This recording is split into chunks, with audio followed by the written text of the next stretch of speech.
Okay, welcome to the Small Town Pastor Podcast. This podcast is a ministry of Small Town Network. We exist to make disciples, train pastors, and plant churches in smaller communities. My name is Eric Nielsen, and I'm joined by my bald and beautiful co-host, Tony Colomb. How you doing, Tony? Doing great, my friend. What is up?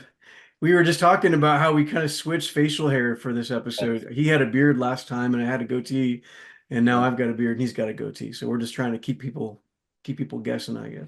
Mhm. We're joined today by my good friend Patrick Bradley, what's your official title at Passion for Planting?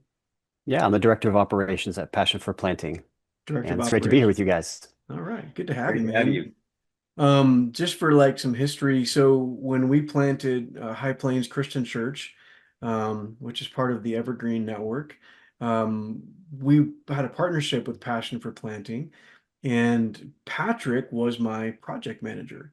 And I don't know if I don't want to say, like speak beyond what's real, but I feel like I was maybe a difficult client because there's all these things that you're supposed to do when you're being coached by a project manager, and I would be like, yeah, I'm not going to do that.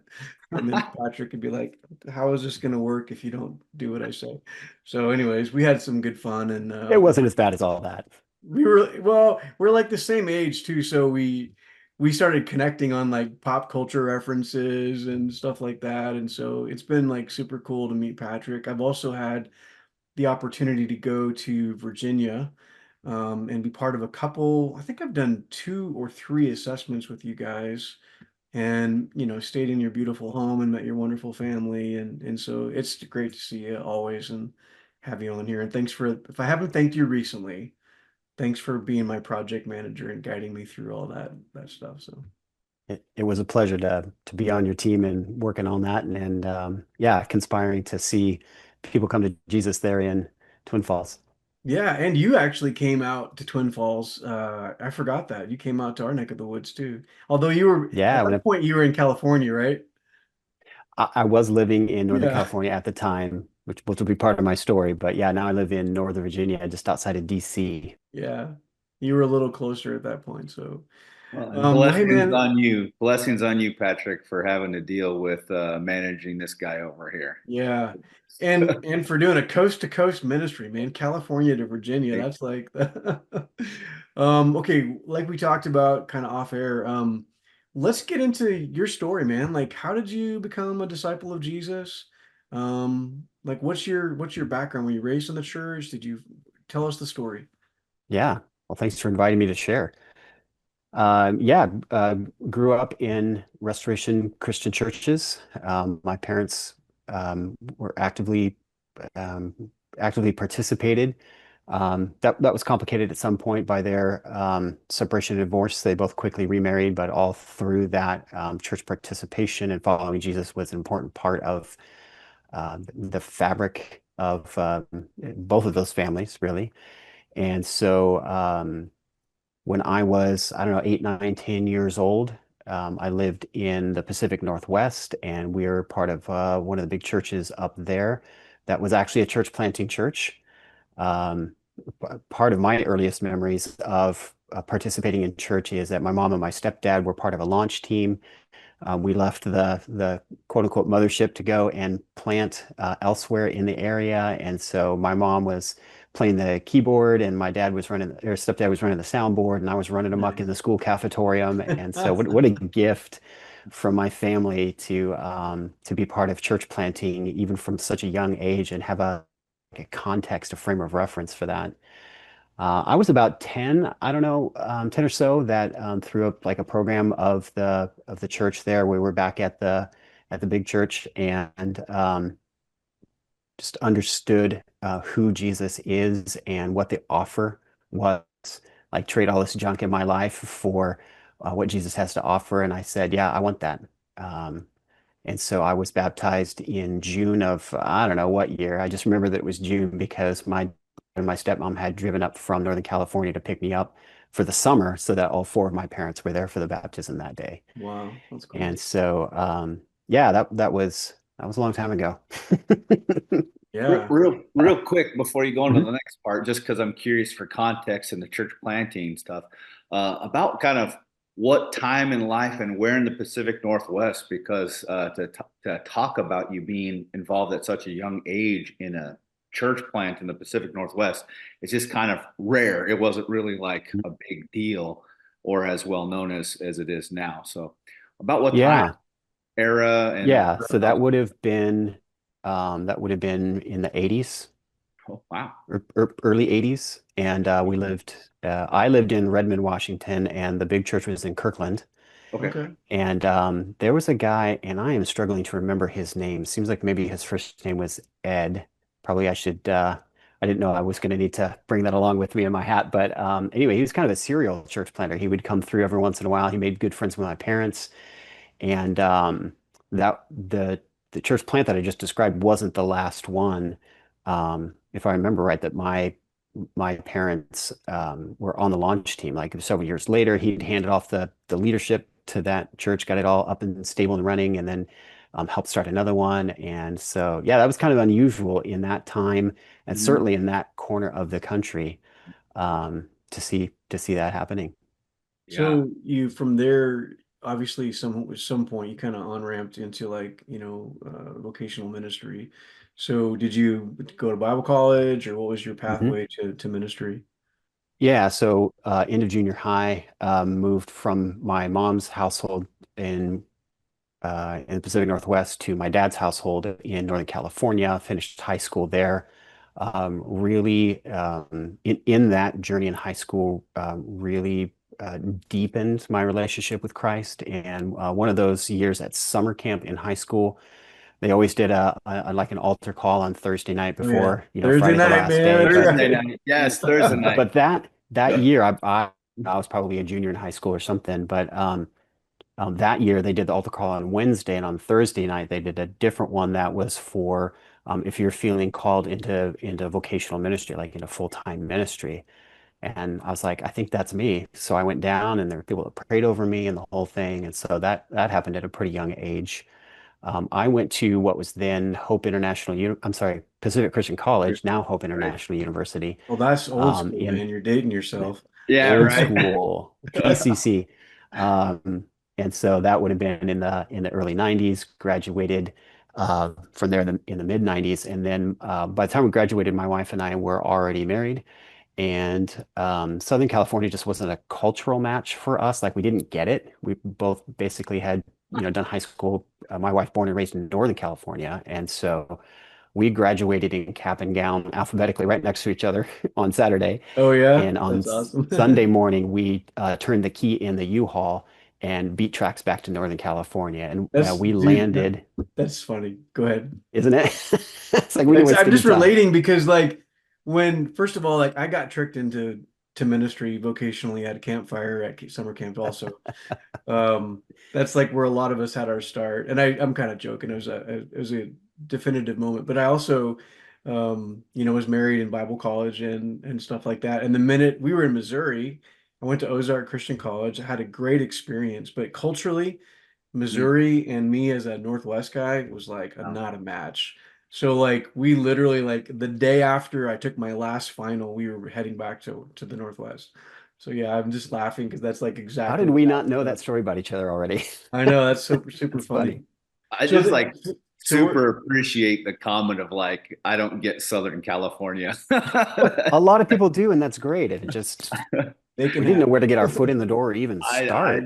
I don't. Yeah, I don't fit there either. So that's hilarious. If they wanted to Yeah. secede from the Union, that'd be okay with me. We could build like one of those border walls.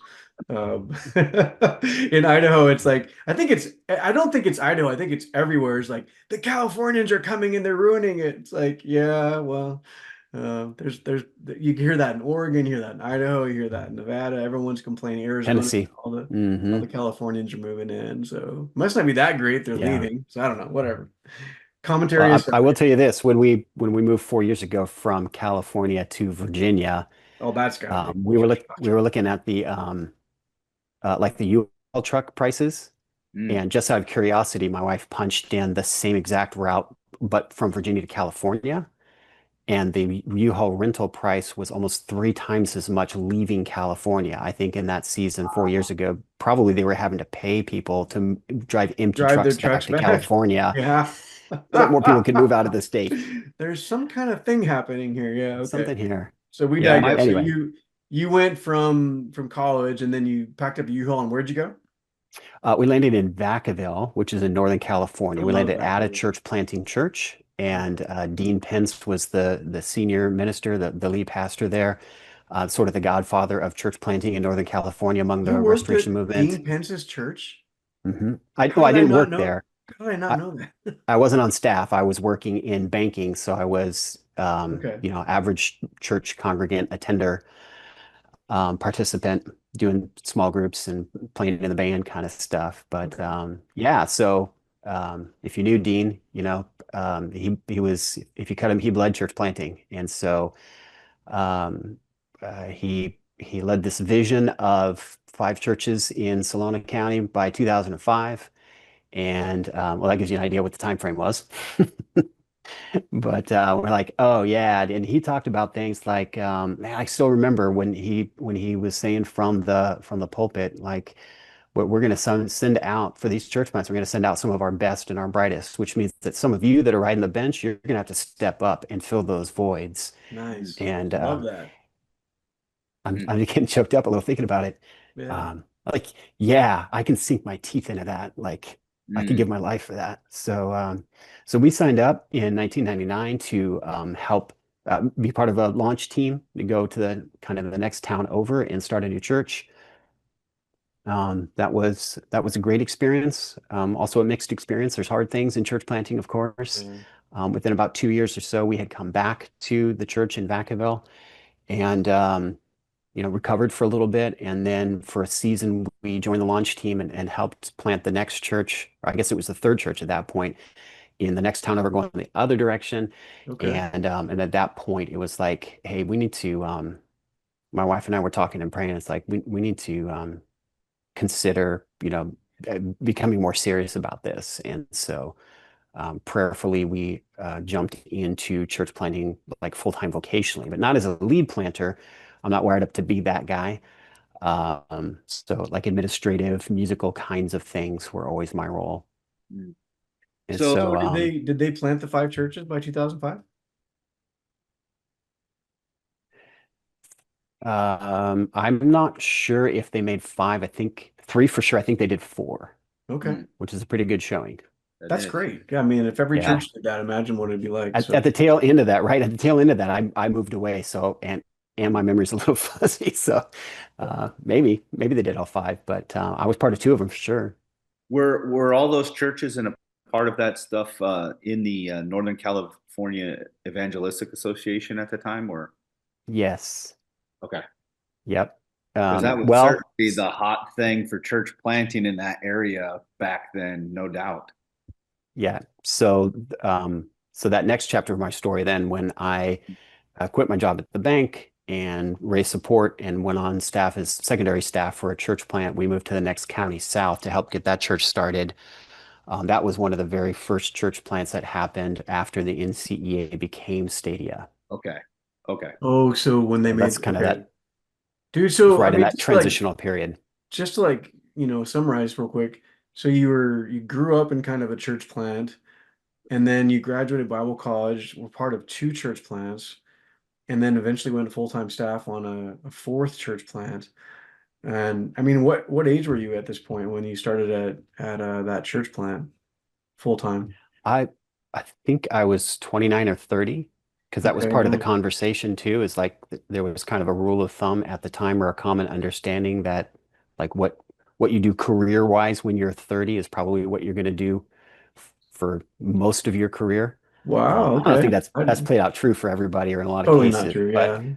that's a rule of thumb. That's about right. If you get, So far enough along at 30, then you're like, well, I got to keep feeding my family.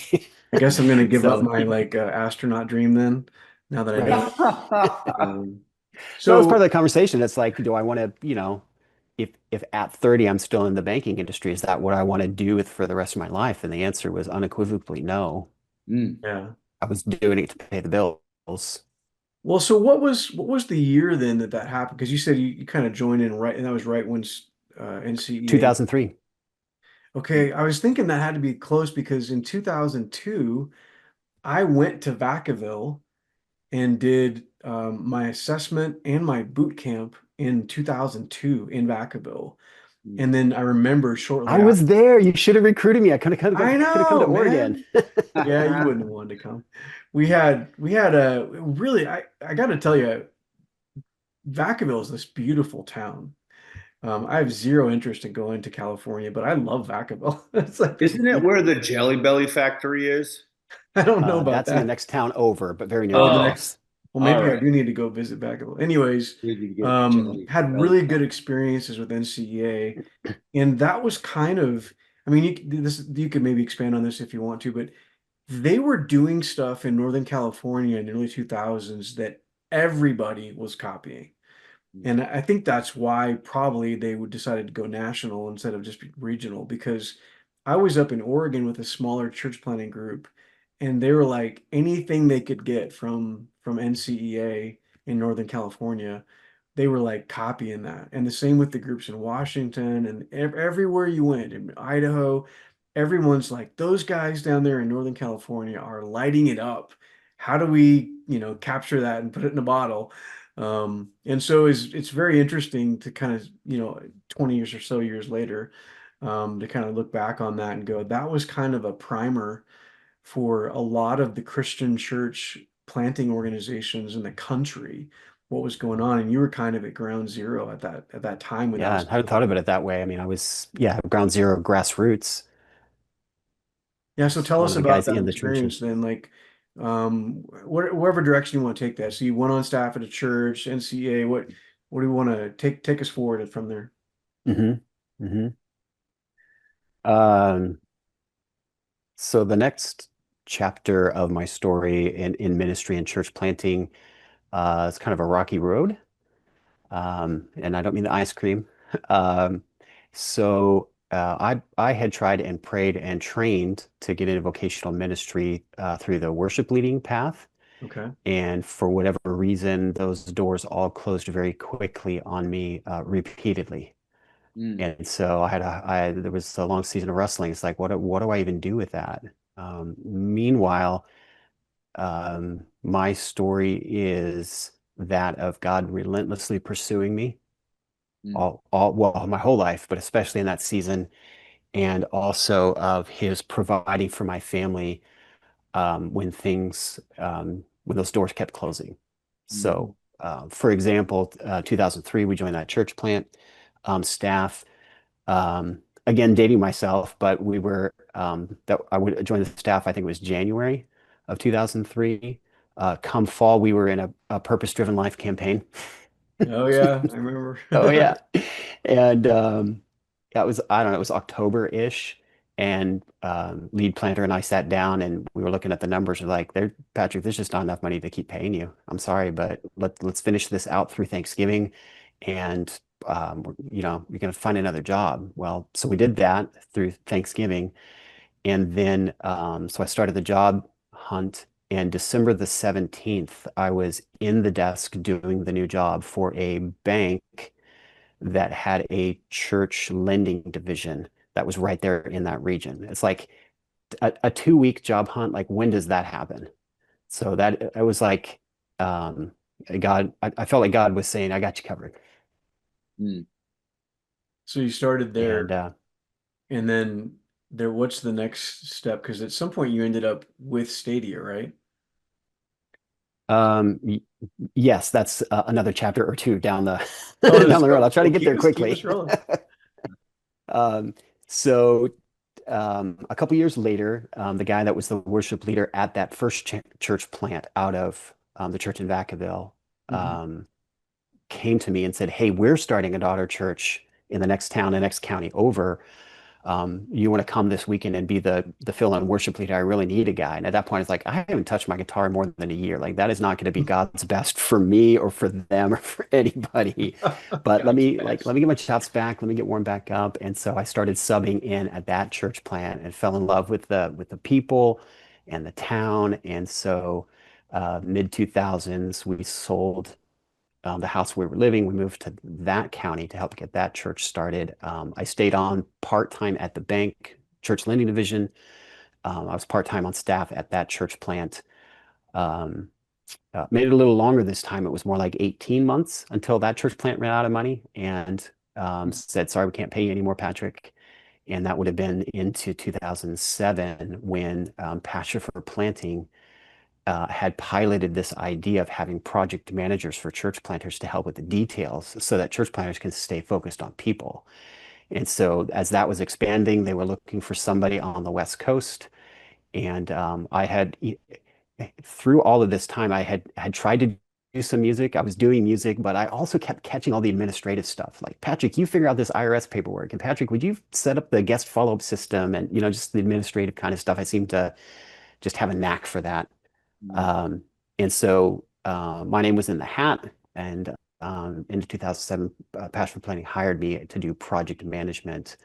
And so since that time, I've supported a lot of church planters out in the field, um, specifically doing, yeah, helping like I did with you, help with the details of the church planting. So, if I have a high capacity for systems and redundant tasks and filling in boxes on IRS forms, so if I can do that, Redundant so tasks. guys like you, so you don't have to.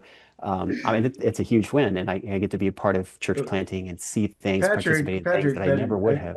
I feel like we've stumbled upon something that like church planning is where failing musicians go, because like this is like you can see my guitars behind me. And it's like I just want to be a rock star, man, but nobody wants me, so I just always end up planting churches instead. Yeah. Oh, So sorry about anyway, that. so they, Hey, wait. I Passion, want to back up and say go something here ahead. because I think you talked about something that's personal on a couple levels, and I relate to because you're talking about the reality of when we're planting churches, money's the thing, and Mhm. twice you've had basically lost your job in a church plant because there wasn't enough money.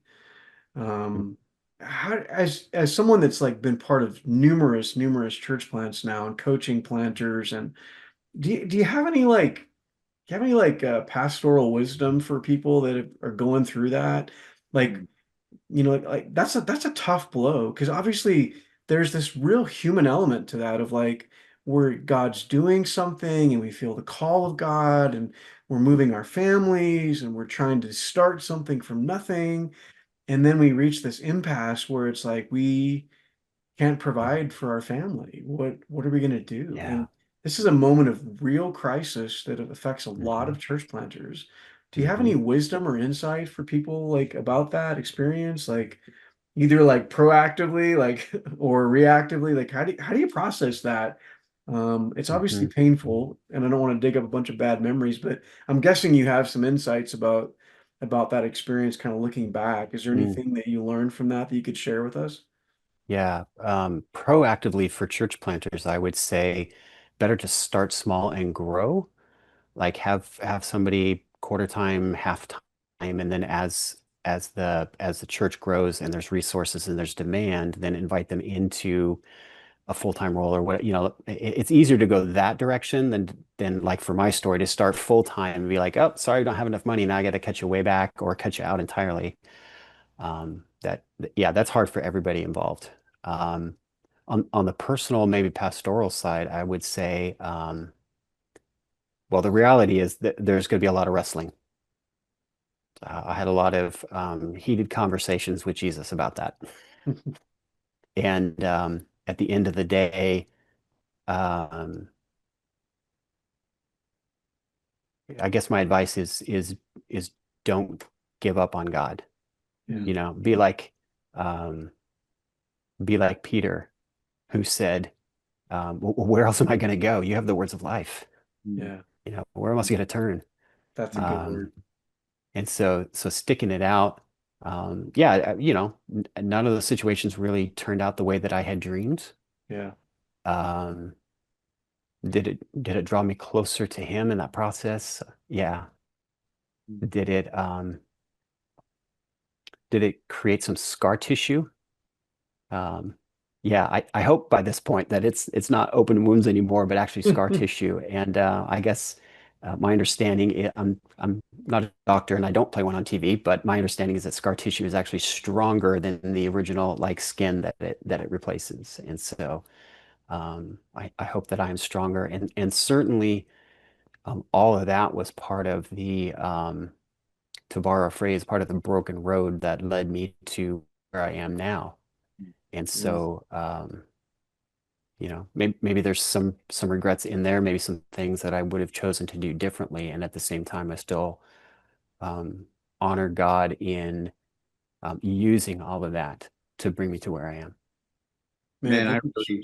Go ahead, John. really, really appreciate that testimony there. I think that's such an encouragement for people to hear because it's like so often anymore, it feels like people get this sense of like, here's a hurdle, here's a roadblock, here's a change of plan or a detour. So I'm just going to quit this altogether and do something entirely different. And for a lot of people, even ministers, it's quitting on God altogether, not just ministry, but just quitting on God because it didn't work out the way I thought it would. So God hates me and I don't like God anymore. And on I go with something else. And so I appreciate that because it's such a testimony to perseverance Yeah. and as much as I don't like to say it, it feels like throughout the New Testament, the characteristic of perseverance is one that's so highly valued for development within us. And yet, in order to develop that, we got to go through some junk. Yeah. And, but I just really appreciate the encouragement from you and your story. For anyone who listens to this podcast, like just hold on, don't give up on the idea of pursuing what God's placed on your life, even if in this context at this time it's not working out the way you thought it would. So Yeah. thank you. Yeah. I've got a friend right now that's a planter, has been going for 12 years and they can't pay him. He's not getting paychecks and he's given 12 years of his life to this plant and he's a good man. Um, the money's just not coming in and it's forcing a crisis of like, what do I do? And Yeah. trudging on for a while. Um, and it's hard. Like, what do you do? So I just on a personal note, thank you, Patrick, for sharing that and let's, being vulnerable and real. Um, but on the other side of those trials are things that God has for us. And so after going through that a couple times, you then were starting to tell us about how project management was kind of a new thing. Passion for Planting um, is headquartered. It's an extension of, is it New Life Church Yeah. New Life Christian Church is our parent ministry. in In fact, Chantilly, Virginia? Chantilly, Virginia, right next to the Dulles Airport, which serves Washington, D.C. Okay, Um, yeah, so New Life was started in 1993, was planted by Brett Andrews and his family, really. And yeah, even in the early days, he said we want to plant a church planting church, which I think that's wasn't awesome. really common language back then. Right. Somebody asked him early on, like, what does that mean? And I understand, I wasn't around at the time, but I understand his response was basically, I have no idea, but we're going to figure it out. I love it. Yeah. And so, yeah, what a blessing to be connected to the people and the leadership of New Life Christian Church. They are the covering and the engine of what happens at Pasture for Planting. And so it was maybe not even 10 years in.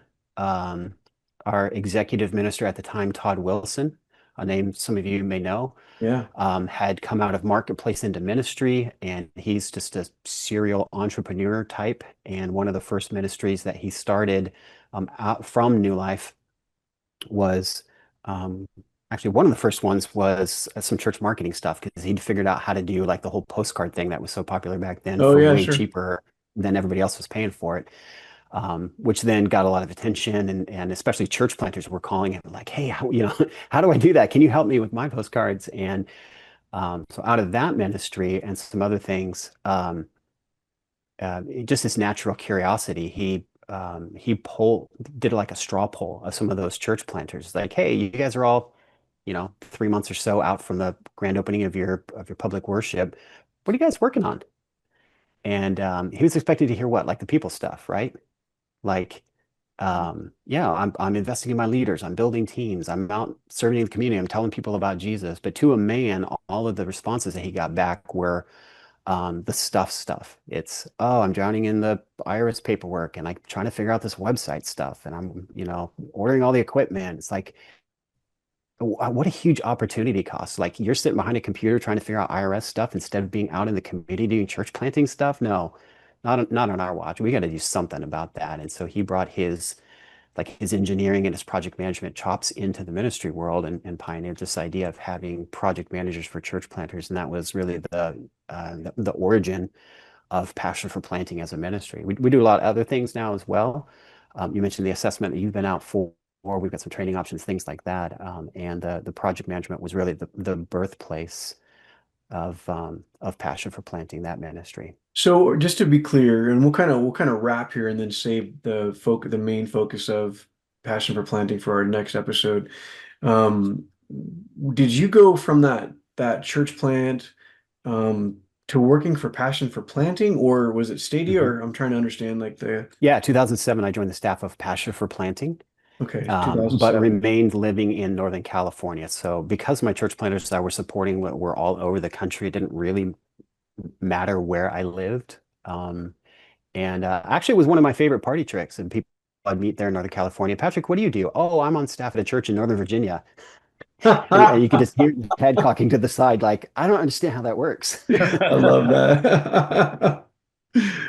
And so were you ever on staff at Stadia? Yeah, so 2007, the reason they hired me is because P4P had a contract with Stadia to provide all the project management for them.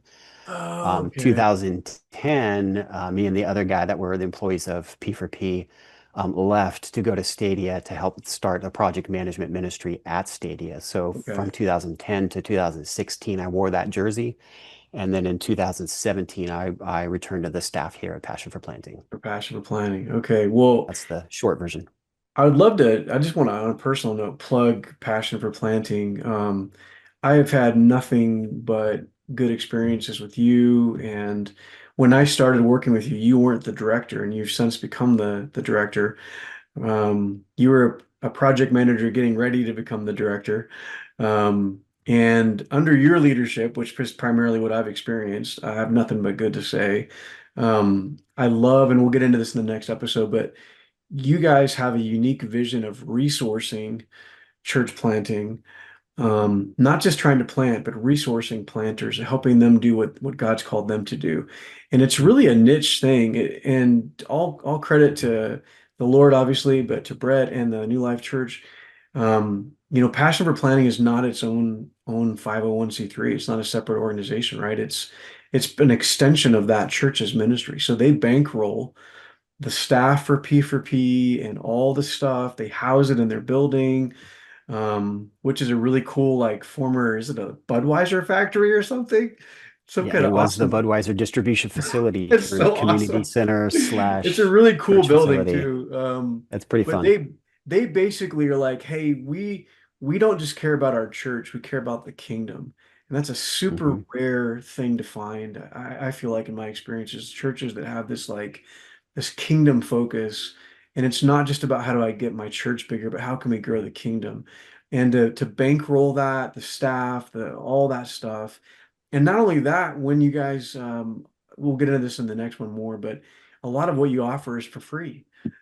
So you do stuff for free. Like you help out you project management and assessments, and it's fantastic. So we'll get into that in the next episode. Yeah, not Um, everything's free, but we are as Not everything. open-handed I as we said possibly not can everything. be. Yeah, some stuff's free.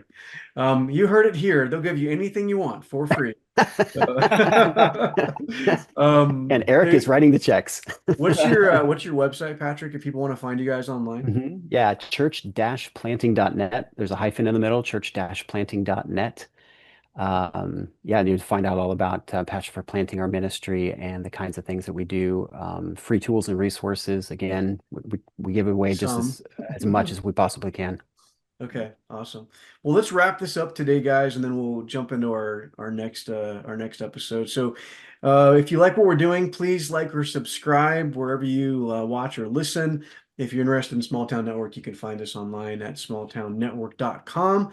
And if you believe in the importance of planting disciple-making churches in smaller communities, we'd love you to consider partnering with us in prayer or financial support. You have been listening to the Small Town Pastor Podcast.